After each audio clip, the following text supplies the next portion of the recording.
ഞാൻ മണ്ണെണ്ണ മേടിക്കാതെ റേഷൻ കടയിൽ പോയിട്ട് മുട്ടയും മേടിച്ചോണ്ട് ഇങ്ങോട്ട് വരുന്ന വഴി ഞാൻ നോക്കുമ്പം ഗോമതിച്ചയുടെ ഉണ്ട്, അവിടെ ഭയങ്കര ആളും ബഹളവും എല്ലാം ഉണ്ട്. ഇന്നലെ നല്ല ദിവസമായിട്ട് ഇന്ന് പെരമാറ്റമായിരുന്നു. അപ്പൊ അവിടെ പാല് കാച്ചി നടന്നുകൊണ്ടിരിക്കുന്നത് നല്ല തക്ക സമയത്താണ് ഞാൻ അങ്ങോട്ട് ചെന്ന് കഴിഞ്ഞപ്പോ അവിടെ പാല് കാച്ചി നടക്കുക. ഞാൻ അടുക്കള വശത്തോട്ടായിരുന്നു പാല് കാച്ചുന്ന വശത്തോട്ട്. അവിടെ ഒരു വലിയ മൺകലത്തിൽ വെച്ച് പാല് കാച്ചിക്കൊണ്ടിരിക്കുവോ അവര്. അപ്പം കുറെ ജനങ്ങളുണ്ട് അവിടെ. ആശാരിയോ കോൺട്രാക്ടറോ പിന്നെ അതിന്റെ ഗോമതി ചേച്ചിയൊക്കെ അവിടെ നിൽപ്പുണ്ട്. പിന്നെ കുറെ നോക്കിക്കോണ്ട് ഒരിച്ചിരി കർപ്പൂരം ഇട്ടിട്ടുണ്ട്, ഒരിച്ചിരി പാവിന്റെ കമ്പും വെച്ചിട്ടുണ്ട്, വെച്ച് തീ വെച്ചോണ്ടിരിക്കുക. ഈ 9:30 പാലുകാച്ച്. നോക്കിക്കോണം, 9:30 പാലുകാച്ച് നടക്കുക. ഞാൻ അവിടെ ചെല്ലുമ്പോ 10:45 സമയം. അതുവരെയും പാല് തിളച്ച പൊങ്ങിയിട്ടില്ല പാല്. ഇവര് അവിടെ കിടന്ന് അവര് ഓം നമ ശിവായ ഓം നമ ശിവായ ഓം നമ ശിവായ ചൊല്ലുന്നു.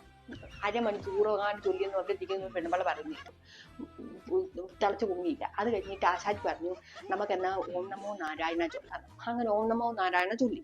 എന്നിട്ട് തിളച്ചു പൊങ്ങുന്നില്ല. കുറെ കഴിഞ്ഞിട്ട് ആശാരി പറഞ്ഞു ഇനി ദേവിയുടെ അനുഗ്രഹം കിട്ടാത്തോണ്ടായിരിക്കും. ദേവിയെ വിളിച്ചു തുടങ്ങി.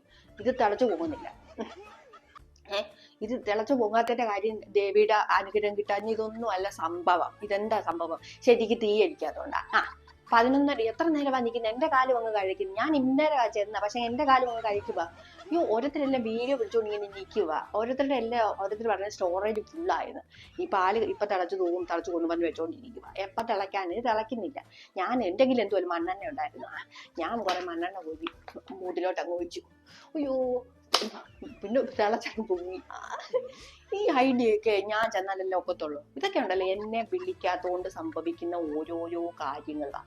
ഓർക്കുക, ഇവരെല്ലാം ഓർക്കേണ്ട ഒരു കാര്യമാണ്. കവിത എവിടെ ഉണ്ടോ ഐശ്വര്യം അവിടെ ഉണ്ട്.